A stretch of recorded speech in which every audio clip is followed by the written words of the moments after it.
In the winter of 1939, the Soviet Union sent over 1 million soldiers into Finland. Finland had fewer than 300,000. The Red Army had 80 tanks for everyone Finland could field. It had more than 5 aircraft for every Finnish plane in the sky. It had the full industrial weight of a continental empire behind it, and it expected to be done in weeks. Stalin set his own 60th birthday, December 21, 1939, as the deadline for Finnish capitulation. He commissioned a composer to write a suite of Finnish themes for the victory parade through Helsinki.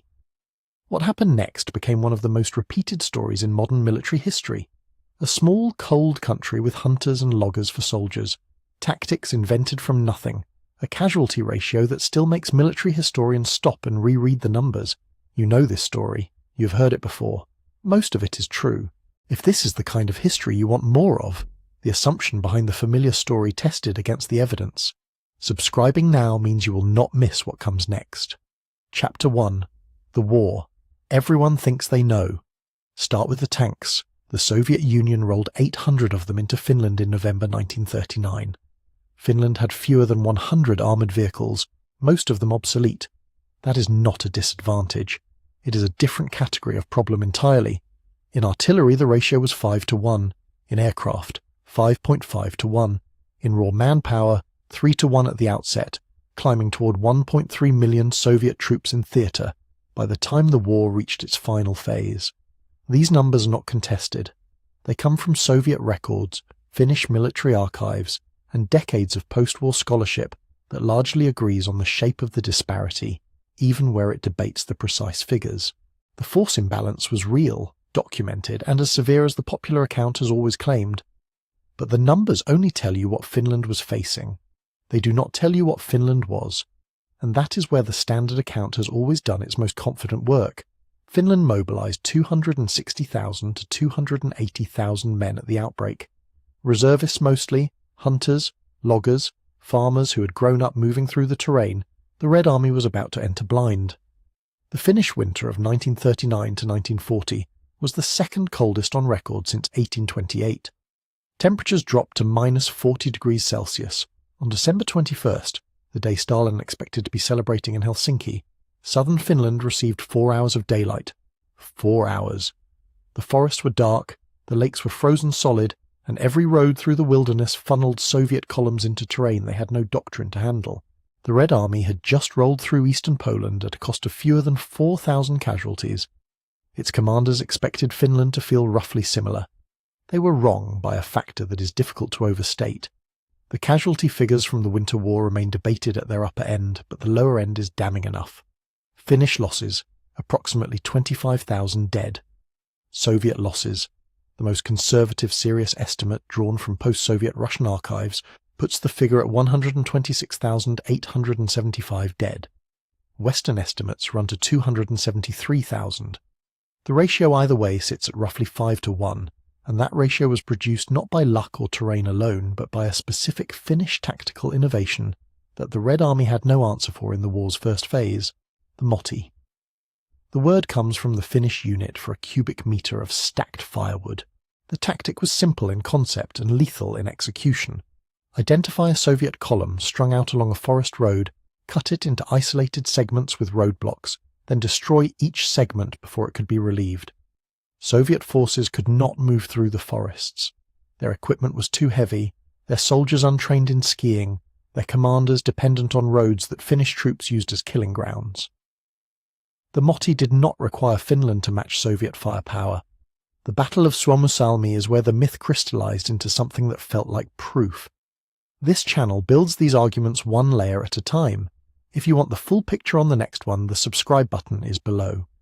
Chapter 2. Suomussalmi and the myth that built itself. 2 Soviet divisions. 1 road. The 163rd Rifle Division advanced on Suomussalmi from the east in late November 1939. The 44th Rifle Division was sent to reinforce it along the Rate Road. Each division carried somewhere between 14,000 and 17,000 men. Together they represented a force that should have been, by any conventional military calculus, unstoppable by the Finnish units positioned against them. The 163rd was encircled first. Cut off from supply, Unable to maneuver through forest it could not enter, it held its position and starved. The 44th came down the Rat Road in a column that stretched for miles. Trucks, horses, artillery, field kitchens, the full logistical apparatus of a Soviet rifle division on the move. Finnish ski troops let it extend itself completely before hitting it from both sides simultaneously. The column was segmented. Each segment was isolated. Each isolated segment was destroyed. Soviet casualties at Rat Road alone, between 7,000 and 9,000 dead. Finnish casualties in the same action, 400. The broader Suomussalmi battle produced an estimated 22,000 to 27,000 Soviet losses against Finnish forces that were, at points, outnumbered 10 to 1 in the sectors they were defending. These figures are verified. They are not Finnish propaganda. They come from sources including Soviet military records and post-war Russian historical analysis. The disparity was real. What happened at Suomussalmi happened. And yet, were the Motti tactics exceptional, a genuine innovation that would have worked against any opponent? Or did they work specifically because the army on the receiving end had been institutionally broken before the first Finnish ski trooper put on his white camouflage? The 44th Division's commanders advanced without reconnaissance. The two divisions moved on separate roads without coordination. Communication between units failed repeatedly. When the encirclements began, Soviet officers responded with frontal counterattacks into prepared Finnish positions. The same tactic repeated, producing the same result.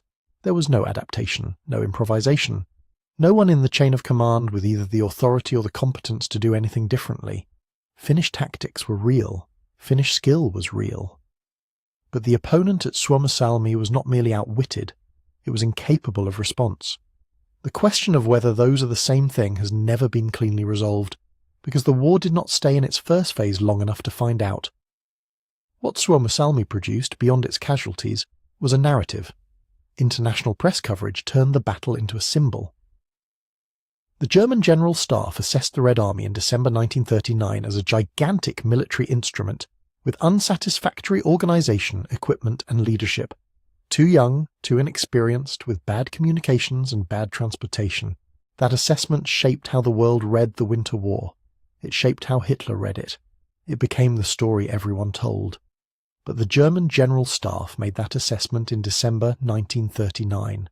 The war did not end in December 1939.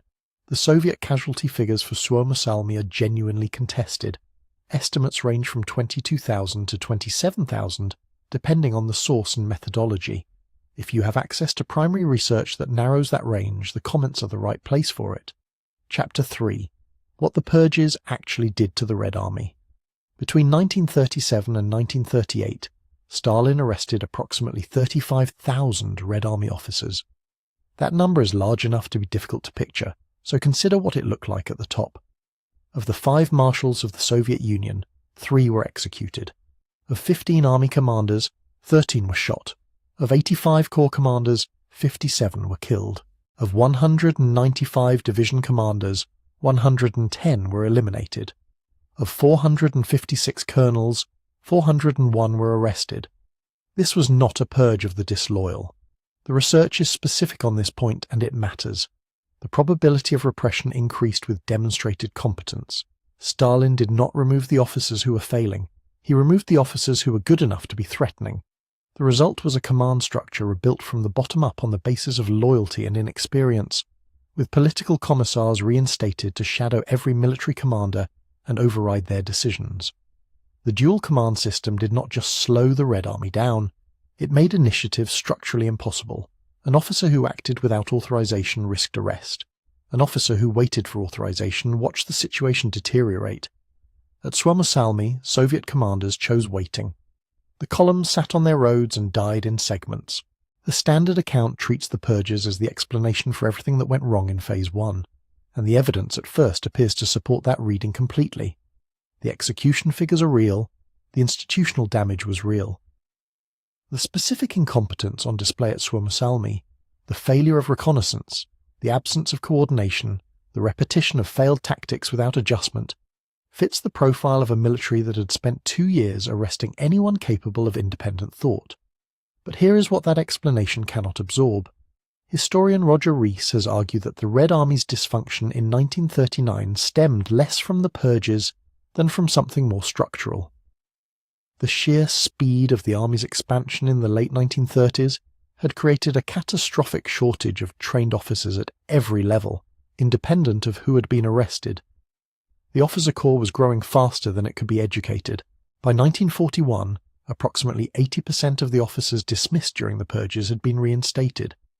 The corps was larger than it had been before the arrests began. If the purges were the decisive wound, the recovery should not have been possible as quickly as it was. What the evidence cannot resolve is harder than it looks. The purges clearly damaged the institution. The expansion strained it in ways that had nothing to do with who had been arrested. The officer corps was growing faster than it could be educated regardless. Both processes were running simultaneously to the same army, in the same years, and the Winter War happened in the middle of both, before either had stabilized, and no clean line between their effects exists in the evidence. What is verifiable is the outcome. The Red Army that entered Finland in November 1939 was an institution operating below its own capacity for reasons that historians still argue about. What is also verifiable is what happened when someone was given the authority to fix it. Chapter 4. Timoshenko and the Army that Learned. On January 7, 1940, Semyon Timoshenko replaced Kliment Voroshilov as commander of Soviet forces in Finland. Voroshilov had run the first phase of the war. The research describes him as a craven, incompetent commissar for war, a commander who had spent 2 months sending divisions down Finnish roads and watching them die in segments while reporting progress to Moscow. Timoshenko was given something Voroshilov had not been: actual authority. The dual command system, the political commissars who could overrule military commanders, the apparatus that had made initiative impossible, was abolished. Officers could now make decisions without waiting for ideological supervision to catch up with the tactical situation.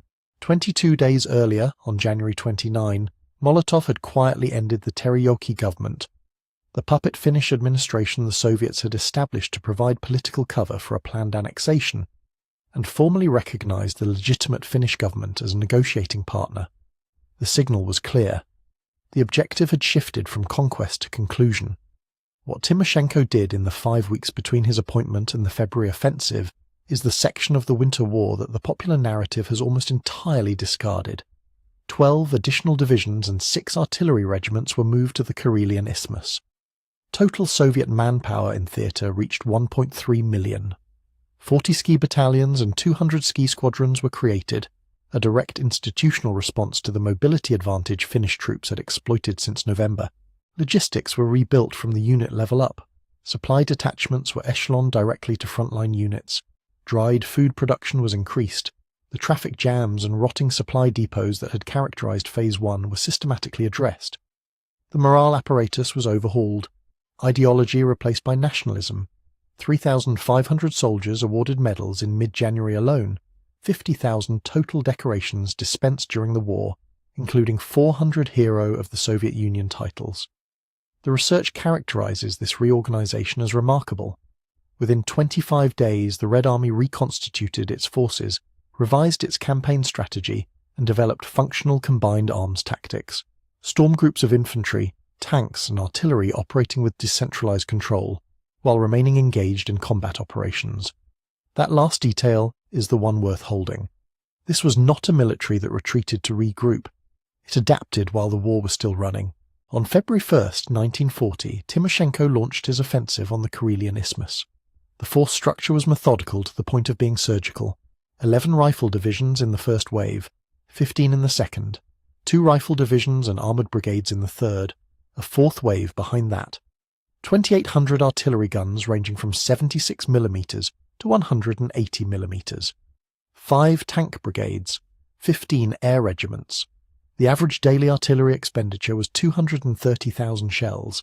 At peak, the guns were firing 400 rounds per minute. This was not the army that had walked into Suomussalmi. On February 11th, 10 days into the offensive, the Red Army breached the Mannerheim line for the first time. The fortification system that Finland's entire defensive strategy had been built around, the system the country had spent years constructing across the Karelian Isthmus, was broken open by weight of firepower and an army that had learned in 5 weeks to to coordinate infantry, armour and artillery in ways it had been institutionally incapable of in December.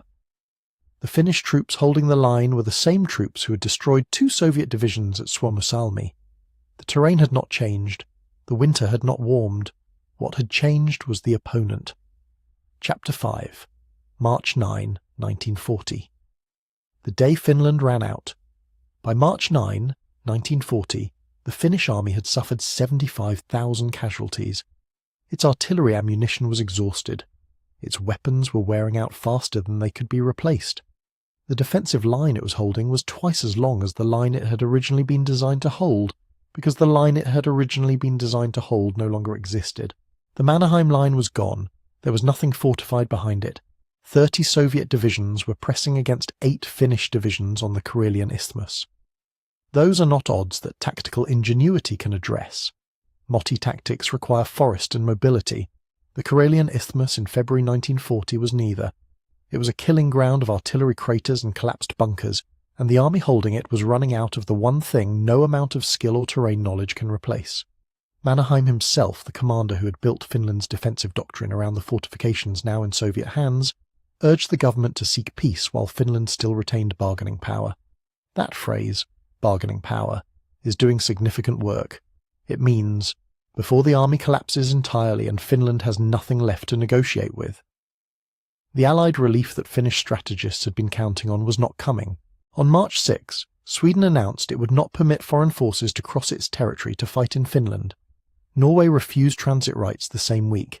The Franco-British military expedition that might have complicated Stalin's calculus could not reach Finland without Scandinavian cooperation, and Scandinavia had decided with considerable pragmatic logic that hosting an Allied intervention would turn its own territory into a theatre of the wider European war. Finland was alone. What makes March 9 the hinge of the entire war is not just the military situation. It is what the military situation reveals about the assumption. The David versus Goliath narrative requires David to have won, or at least to have fought Goliath to a standstill through superior skill and will. But the Finnish army on March 9 was not fighting Goliath to a standstill.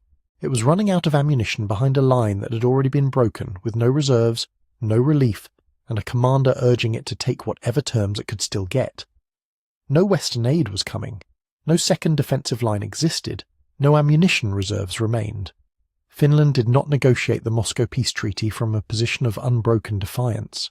It negotiated from the edge of military collapse, and it accepted terms that gave the Soviet Union a substantial portion of everything it had originally demanded.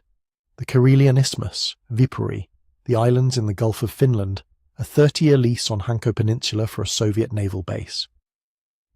Finnish President Kyösti Kallio signed the treaty and said, "Let the hand wither that signs this monstrous treaty." His right arm was paralysed that summer. The ceasefire took effect on March 13th at 11 a.m. Helsinki time. The research records what followed in 3 words: quiet, bitter mourning.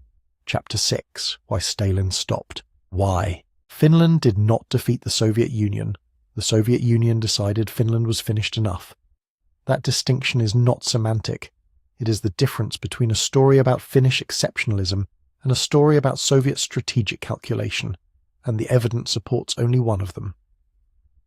By early March 1940, the Red Army had broken the Mannerheim Line, was pressing 30 divisions against 8 exhausted Finnish divisions, with no second defensive line behind them, and had an opponent whose artillery ammunition was gone and whose commander was urging peace before the army disintegrated entirely. The military question, could the Soviet Union have taken the rest of Finland, and had been answered. It could. The question Stalin was actually weighing was different. Should it? The threat of Franco-British intervention was real to Soviet intelligence, even if its operational feasibility was limited. The League of Nations had expelled the USSR in December 1939 for the illegal attack, a diplomatic cost that was already paid, but that a prolonged or expanding war would compound. The Terijoki puppet government had been quietly dissolved on January 29, signalling that the political architecture of full annexation had been abandoned weeks before the ceasefire. Most telling, historian Stephen Kotkin's research shows Stalin personally attended 6 of 7 negotiation meetings with Finnish representatives and multiple times reduced Soviet demands, A leader planning total conquest does not spend weeks in direct negotiation reducing his own terms.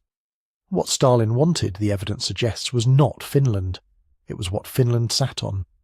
The Karelian Isthmus, the land bridge between Leningrad and the Finnish border, 32 kilometres at its narrowest point, the strip of ground that determined whether Leningrad was defensible or exposed, the islands in the Gulf of Finland, the Hanko Peninsula.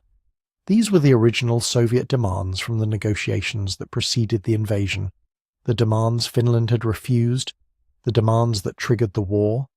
The Moscow Peace Treaty delivered them. The Teriyaki government, the mechanism for full Sovietization, was dropped. Finland was not absorbed. The Baltic states were. The difference between Finland and Estonia, Latvia and Lithuania is not that Finland fought harder. Estonia had a functional military, Latvia had fortifications, Lithuania had geography. All three were absorbed into the Soviet Union in 1940 without the kind of resistance Finland mounted, but the more important variable is that Stalin wanted the Baltics in full and wanted Finland only partially. The territorial demands on Finland came with a land exchange offer. Soviet territory in Karelia offered in return for the Karelian Isthmus cession. You do not offer land exchanges to countries you intend to annex. Finnish resistance mattered. It raised the cost of conquest high enough that the calculation tilted toward negotiated conclusion rather than total war. The casualty figures, somewhere between 126,000 and 273,000 Soviet dead against 25,000 Finnish dead, were a genuine strategic liability, damaging Soviet reputation internationally and exposing Red Army dysfunction to every general staff in Europe. Stalin stopped because stopping gave him what he came for, at a cost he had already paid, before a wider intervention could arrive that might cost more. That is not a story about Finnish military genius. It is a story about Soviet strategic logic operating exactly as intended, expensively, brutally, and successfully. Finland did not win. Finland survived long enough for the Soviet Union to decide the cost of continuing was too high. If that distinction changes how you think about the Winter War, or if you think the standard account is closer to right, leave it below. Chapter 7.